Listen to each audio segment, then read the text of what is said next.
This episode is brought to you by Active Digital, where we help customer-obsessed companies become destination brands. And then you think about the things that you're telling your customers. And honestly, like when that's not aligned, people can smell it. You just heard from my friend, my colleague, and now co-host, David Antoline. And today we're talking values on Experience Leader.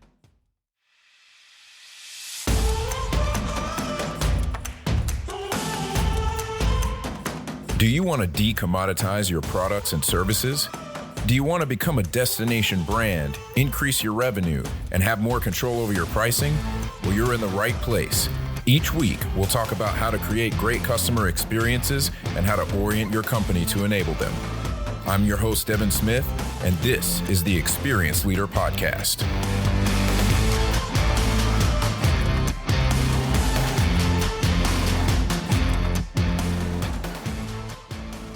Ladies and gentlemen, welcome back to the show. I am so excited and so honored to have my good friend and colleague, David Antoline, on the show. He is coming on actually to be my co-host now. We're doing a lot of cool things together. Really excited to have you, Dave. Man, it's good to be here. I'm still stoked from the intro music. Like I want whatever you just said. Can I have a couple of those? Hey, we're trying to do that, man. We're trying to do that. I love it, man. No, it's good to be here. Appreciate you having me, and it's gonna be a fun ride, brother. Absolutely, man. Absolutely. So talking about fun ride, big news this week is I am actually joining David's new company, Active Digital, and we're actually focusing on trying to help companies create better customer experiences, especially in the digital age here. And so I wanted to be able to bring David in here to talk about, just some of your background. How'd you decide to start the firm, and what do you see happening in the future? So we'll jump in with just like, tell folks about yourself, kind of how, what's your story? Yeah, so my background is largely technology. So for me, schooling, mechanical engineering, computer engineering, started hands-on like a lot of people do. And so like hands in the code, building stuff. Like for me, building has always been the fun part. And I've had the pleasure of, moving between boutique consulting and being able to work with some really, really interesting companies in very specific ways. I've worked in big tech and what that means to scale out both from a product and a services standpoint and how those things mesh together. And we'll probably get into a lot of those examples as we talk through some stuff. Also have had the ability to actually live on the product startup side and focus on some niche markets with software products, that were SaaS platforms that filled some specific areas. But for me, as I've kind of switched between those things and even personally moving between being hands-on, thinking about things as a product owner, thinking about what it means to tie that in to run a business and to frankly properly align with the businesses that we were selling to, partnering with, et cetera. For me, it's kind of been this fun ride of sitting in a lot of the seats, seeing things from a lot of different angles. But, one of the things that really excites me the most is the ability to, I think about impact a lot, impact of what I can do, impact of what the people around me can do if I'm able to really pour into them and enable and frankly, have it go both ways. I've benefited tremendously from folks that have poured into me and have been there along the ride. And so one of the really fun ways to do that is to look at being able to work hand in hand with a bunch of different organizations at once, and consulting in particular is a great way to do that. And so for me at this stage in the journey, you and I are coming off and, not so long ago being kind of, on our journey together in the consulting world. And for me, this is a chance to kind of stay that course a little bit, but also to kind of double down on some things that frankly, I have just grown to love and grown to be incredibly passionate about. It's a lot of the same stuff you're passionate about, which is why we're on this together. And yeah, man. So we'll get into all of that. But for me, it really is just this, as you kind of move along in your career, I think the best case scenario is that you can continue to focus on making the biggest impact you can in the areas that most excite you, right? Because that allows you to show up the right way every day. And so I couldn't be more stoked to kind of be kicking off this next thing and be able to say that for real. That's awesome, man. That's awesome. It's absolutely important. It's one of the things that I talk about. You're not going to be able to create a great employee experience. Was a huge part of actually being able to deliver a great experience to customers, whether that's through product or service. It all comes through, right? If they're not having a good time, your customers probably aren't going to have a good time. It is so true in every business, but I think particularly as a service organization, and this gets missed sometimes, and frankly, probably at times in my career, I have missed this, or at the very least, have overlooked it. But you look at how the organization, as a vendor, as a partner, functions.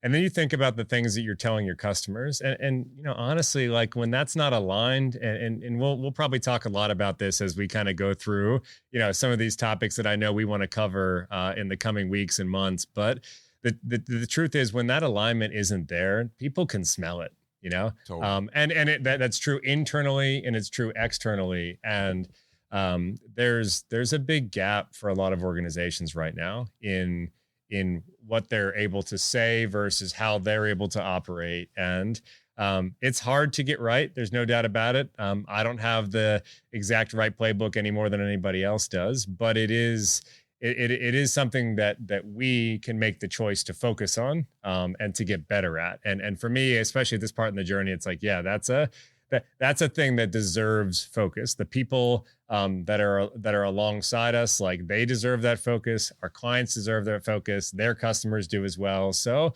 that alignment is super important. Couldn't agree more, man. And it's huge. It's not something that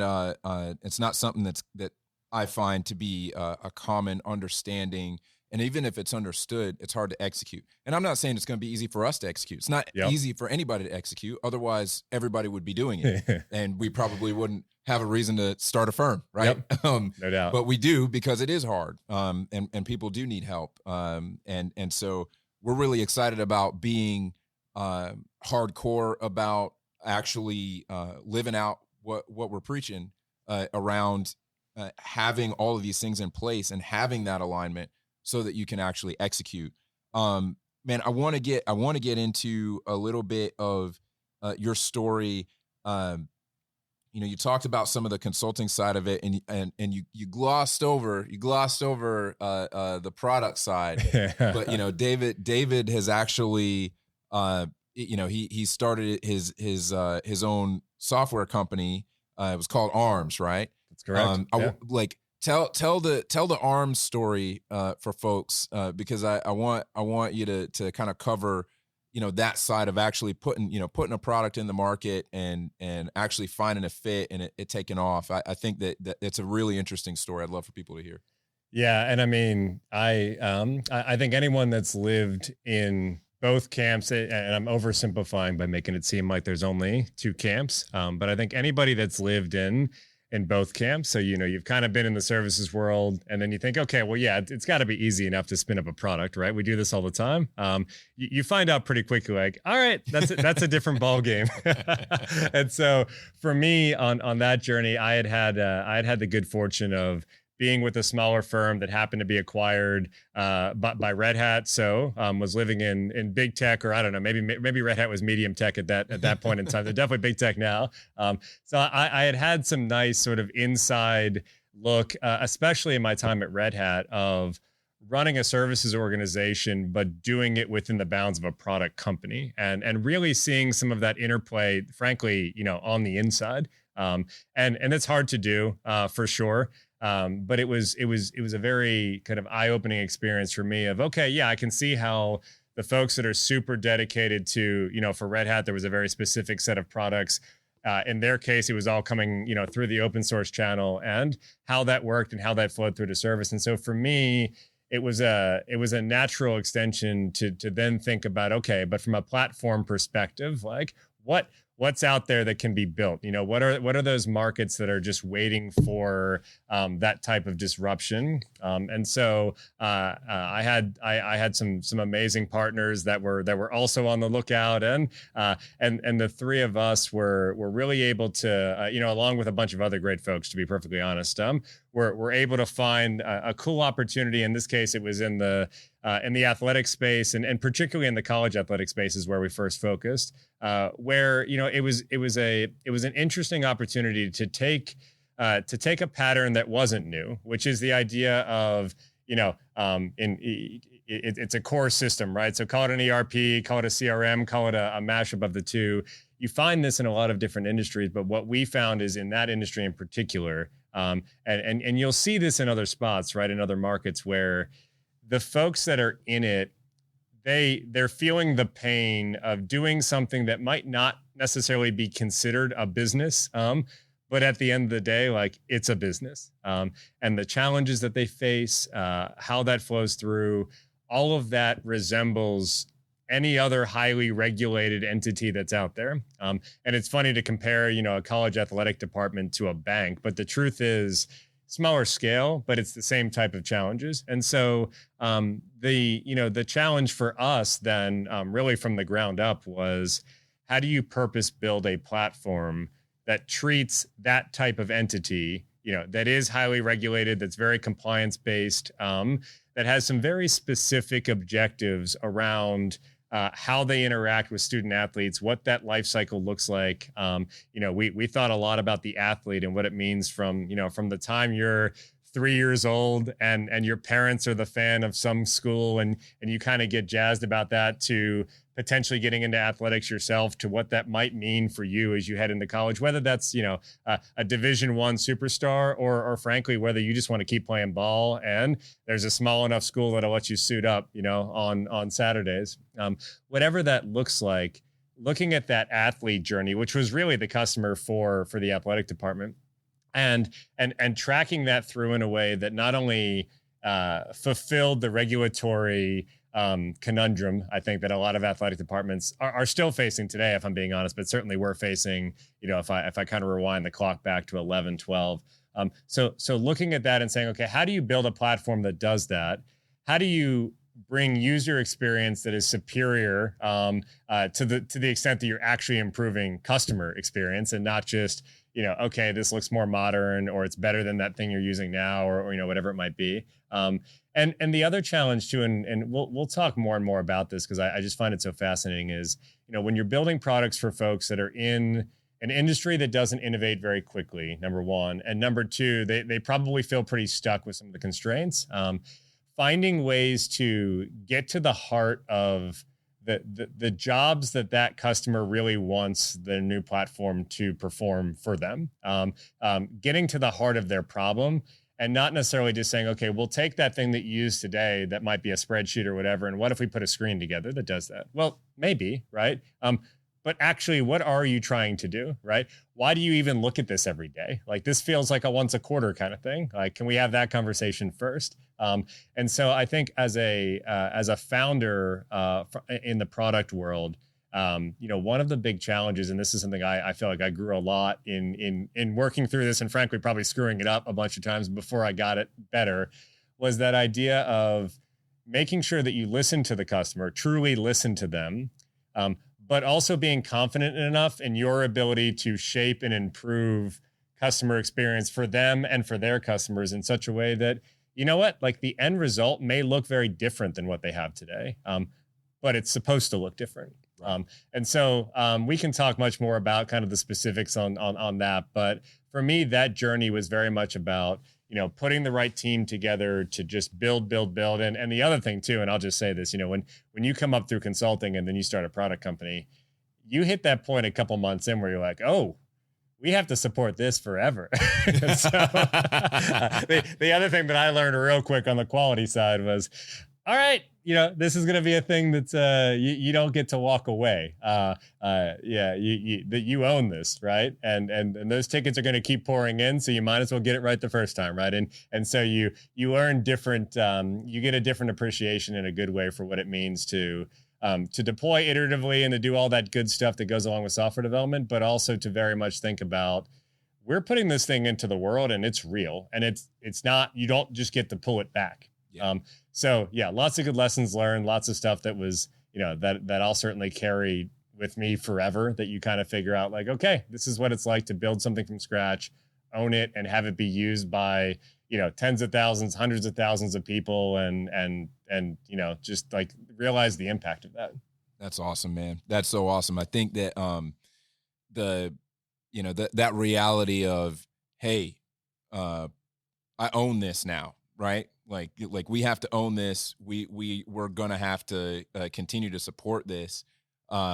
Is something that I experience as well. Kind of coming from a product company and having worked at a bank before. So kind of have that kind of sandwiching my consulting days, like trying to basically understand what it looks like to support something long term, and to be able to look at your customer for the way that your product fits in their life, and all of a sudden it's no longer like, hey, this is like the first time that they're experiencing you. Now when you're releasing patches, you're doing all this stuff. There's a relationship there. There's a history there. There's a way that they feel about your company based on the history of using the product, right? I'm not, none of this stuff is rocket science, but it's something that you have to wind up helping everybody who is working on the product. You have to help them understand, guys, if we do this way, understand the history that led up to this and how that's going to make the customer feel if we do this right now, No doubt about it. Huge considerations. Yeah. And there's this feeling of momentum, right? When you're able to focus on a specific problem area and physically build solutions that meet that. And I think one of the interesting things is that momentum can be super energizing and frankly can empower an organization or a team to do amazing things, because you kind of just start stacking that, right? So it's like the next step you take is one step higher than the last one you did, if you're doing it properly and you can build on that momentum. But it can also kick your butt, and it can steamroll you, and it can feel overwhelming. And so, that's a big thing, right? Is how teams and organizations that are producing some of this stuff, how you handle that momentum and just that integration into the market that you're serving. Do you take those lessons learned and use them as building blocks, or do you allow some of that insecurity to seep in such that you start to think about all the things that you didn't do right, or all the things that you don't know, or the feedback, coming across as something other than constructive, and you allow that to kind of break you down. And in those moments, you can get caught on the kind of the carousel, right? Where it's like, every time you take that next step, you're basically just starting at zero again. That's the scary part. But the fun part is when it's like, no, cool. Like, we are on the path. This is exactly what's supposed to happen. We're supposed to get feedback. We're supposed to learn things we didn't know yesterday. Now let's turn that into the next iteration of this thing that further advances our customers' objectives, right? It further pushes them to where they want to be. And that becomes kind of that measuring stick that you use to basically sanity check, like, what are we doing? Is it having the impact we expect? And back to the employee experience side of things too, right? That is the opportunity for the folks on the team to, every day when they wake up, to re-up and just say, yep, like, we are on this, we are still on this, we're still in it. And for that to really feel like it's coming together. That's awesome, man. I know, what you said there, I'm sure that the people that have worked with me over the years get tired of hearing me say, like, it is so important for people to feel like they've got a good reason to get out of bed to go to work. They pour that into the product or they don't. They pour that into the service or they don't. And you want to make sure that you're giving them something that they want to pour themselves into, because customers feel that, right? And I think that one of the other sort of huge things that you talked about there is that sort of realization, like, yeah, you're going to get feedback. How do you take that and turn this into positive momentum, right? Like we don't know everything. So we got to take that and turn it into positive momentum. You know, the idea that your customers are coming and giving you feedback about things they would like to see work better. You know, some people are nicer than others about how they express that, right? That's fair. But taking that and seeing that as like, okay, this is an opportunity to step up and say, hey, we are listening to you, we care about you, and actually build relationship with that. Another thing that you said that I think is really, really huge, you were measuring whether you were successful by whether you actually were helping the customer achieve their objective, which is huge. That reorients so many things in a company. And you know, we're all in business. We're in business to be able to be rewarded financially, but it's an outcome. That is an outcome of serving our fellow man, of providing them something that helps them make progress. So measuring it based on how you're helping them meet their objectives means that you're going to get the revenue, because you're always going to be pointing the company and the product and the employees in the right direction to achieve the right thing that results in the outcome, as opposed to measuring it by like, well, how much money did we make? It's like, okay, I'm not saying that that's not important, but the money comes if you hit the objective. No doubt. Now, I think, you know, when you look at, when you look at a thesis that an organization puts out there to say, you know, if we provide this market with this type of product or service, and we do it in this way, you know, X, Y, Z. I think when you lay that out and you have that sort of company thesis that's out there, you set your values up around, not just around that thesis, but really just to kind of underpin the organization. That is your opportunity to put things on the path that you just described, or to put things on a path that's a little bit different, right? And the hard thing, you know, in addition to frankly just likely being misaligned sooner rather than later, the hard thing about setting these objectives or even your core thesis on something that is fairly dogmatic and not particularly aligned with your customers is that it actually, it's funny, like it probably feels very confident at the time because you're stepping into this. We have an idea, come hell or high water, that idea is going to play out. We know it's going to play out exactly like this. And as soon as things start to kind of take a left turn, which they inevitably do, that confidence flips very quickly to insecurity, right? It flips very quickly to, well, now we feel like everything's broken, right? And there's almost this binary nature of, well, we thought we were right, but I guess we're wrong. And that's not healthy for anybody, right? Versus an approach that says, okay, we're going to measure this by the impact that we're having, and an impact to us means this, right? And so along the way, the path that we take to create that impact, it's going to wind a little bit. And we can't pretend like we know exactly how that's going to play out. It doesn't matter how many startups you've done. It doesn't matter what your playbook looks like. Part of the plan is that you don't know some of that stuff. And so if you're tethered to success on the customer side and a willingness to listen first, now that doesn't mean that you can't be confident in the way that you're approaching your product and the marketplace. These are not mutually exclusive. And in fact, they're both incredibly important, but it makes all the difference in the attitude of what happens when you get banged up a little bit. And the folks that have their sights set in the right direction, they're the ones that, yeah, like they're still going to have bad days, but you wake up the next day and you say, okay, like that just means that this gets tweaked. Maybe that was just a terrible idea in the first place, so let's just not do that ever again. And then you go forward, right? And you have a team then that can buy into that and can feel that, and they will be right behind you when you march forward. That's awesome, and that's the having that goal, having the objective be something like that causes people to want to follow you in that direction.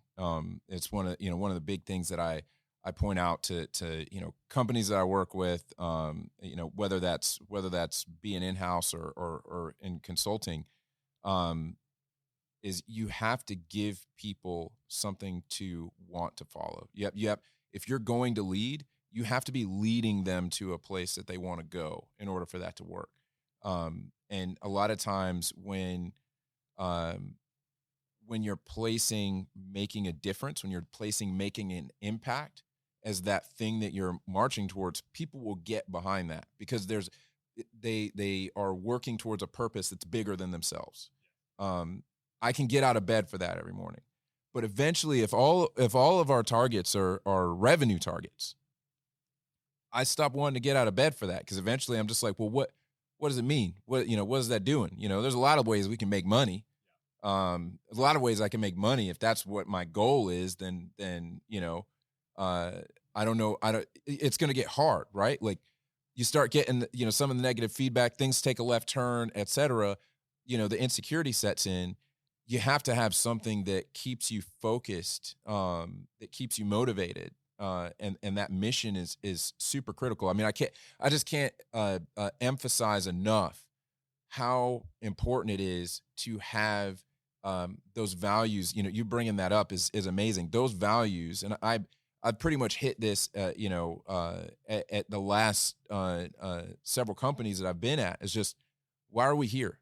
Why are we here? Do we understand that? And are we actually allowing that to affect the decisions that we make? Or is it just words on a page that, we checked a box like, hey, we got a mission. Why are we here? And is that affecting how we do what we do? Is it affecting how we hire? That whole thing, having that nailed down, it's not just woo-woo stuff. That's not just woo-woo stuff. It can affect whether you're able to hire top talent. It can affect whether you're able to really have a brand that allows customers to connect and identify with you, and therefore affects how much you can charge. Because people are willing to pay more. If all of the stuff is there, they're going to pay more for your product, for your service. They're willing to pay more. They start to identify with you. They begin to pull you into their life as a part of their identity, and they're willing to invest in that because it means something to them. Obviously, you got to continue to do all the stuff, right? You got to keep going. You got to you can't ever like sit on your laurels with that stuff. However, if you can keep going, people will become more and more passionate about your products, about your brand, about your services, and it just becomes a virtuous cycle. That's something that if you don't have the beginning piece, if you don't have the values right, if you don't have the mission right, none of that other stuff works. None of that other stuff makes sense. It doesn't have meaning to people. And so I just think it's amazing. I'm gonna brag on David a little bit. We worked together at a consulting firm a couple companies ago for me. I remember when he came on, talking with a buddy of mine, and he was like, "Oh man, we brought in David." He's like, "I worked with David. David's serious. David doesn't play around, and he's a good guy, but David doesn't play." And I was like, "I'll meet this guy." And we got the chance to work on. We got the chance to work on a strategy team together for a while, and that was kind of my exposure to kind of being on the front lines with you. I loved the fact that it was everything that you did. One, it was absolutely right. You didn't play around. You're very focused. You're focused on doing work towards a specific objective. The ability to call out when we were off track, the willingness to do that, right? Because not everybody's willing to do that. Not everybody's willing to rock the boat. Just over time, really just respecting David as a leader, as an all around just stand up guy. It's amazing to hear you say some of these things, because I know from experience that when you say that stuff, it's not just running your mouth. You actually believe that stuff and act on it. Man, some of that I think is just me being old at this point. I've just been around long enough to see some of it. No, I appreciate you saying that, and this is for you and me. Of course, this is neither the beginning nor the end of our journey together. Definitely excited to kind of add this into the mix, but yeah, man, that's what makes this stuff truly fun, though. It's the theorizing about it is a lot of fun. Like, love being able to kind of sit on the couch and kind of talk through this stuff, but there's also there's meaning in the fact that we've been there together, that you've been there, that I've been there in my past. And frankly, when I think about the people that are interested in this topic, when I think about folks that are out there just trying to do this, like, everyone's got their own version of what they've seen that worked, what they've seen that didn't. And it can at times feel like a multivariable equation that just cannot be solved, right? And I think one of the things that is so fun about doing this, and something that I hope that we just get to keep touching on over and over again, is just this idea of, there is comfort to be had in the uncomfortable, right? And frankly, I think when I look back at some of the things that I've done, when I look back at things that people around me have been able to accomplish, and the stuff that was truly meaningful, the stuff that was, call it innovative, call it impactful, lots of good words to throw in there, but it is, a collection of those moments where it was, okay, actually, the reason that thing was so important is that nobody else thought about the problem that way.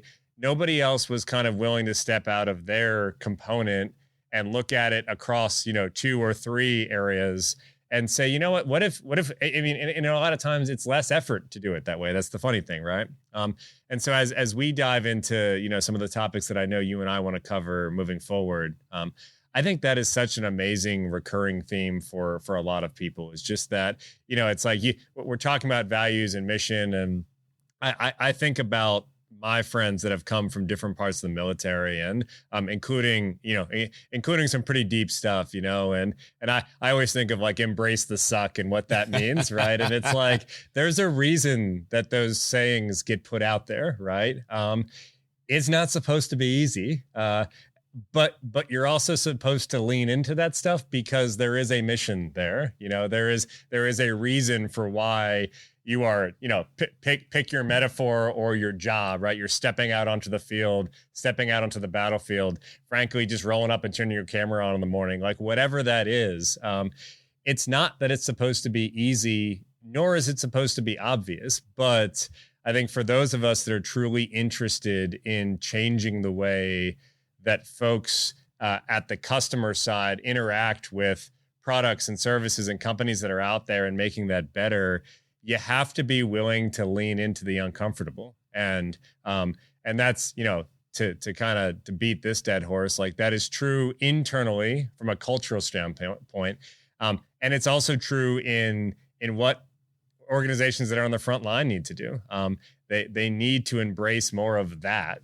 And I think for you and me, and I think some of the places we've already had fun together, it's been operating in that, like, well, it's not this and it's not this and it's not this. It's actually all of that, but we're going to find a way to turn that into a thing. And so, yeah, man, just stoked to be doing this with you. And it's going to be a fun ride. Yeah, man. I'm excited. The stuff that you're talking about with, looking at the fact that, like, okay, we have to be willing to be uncomfortable. We have to be willing to, in order to get better, you've got to be able to look at things that aren't working, or are not optimal, and say, I'm willing to make an adjustment. A lot of times, we can wind up, sometimes that thing that we have to look at is our baby, and we have to be able to admit sometimes that our baby is ugly.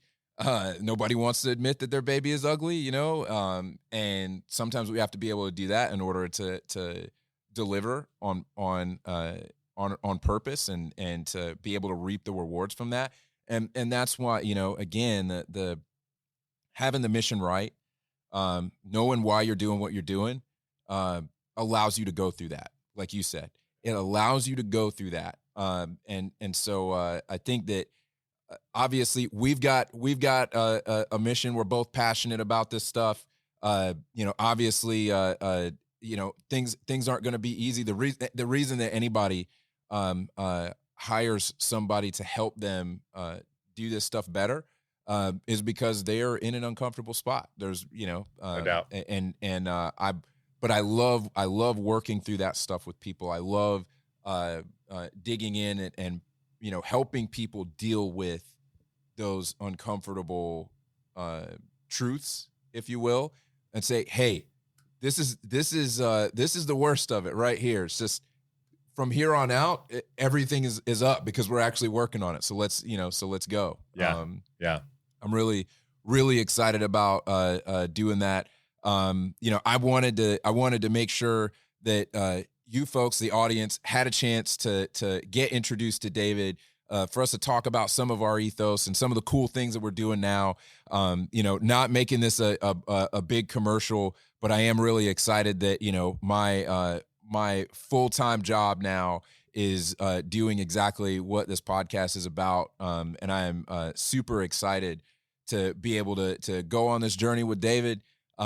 We're bringing you along for the ride. The same thing is going to happen here. We're going to talk about things that are pertinent to being able to execute on great customer experience. I've talked about the 5 forces of great CX. If you haven't listened to that episode or watched that episode, head back and pick that up, because we're going to be referencing back to those things. And we're going to be touching on those topics as they pertain to different parts of executing in your business and with your customers. We're going to be bringing in people who we both think are smart people to be able to talk to them and have them give their ideas. We've already got one interview that we've got lined up and we're excited about. So more great stuff to come. Anything you want to close out with, David? Anything else you want to say? Nah, man, I'm excited to be here. This is the stuff I love, man. So can't wait to do it with you. And let's get going. Awesome.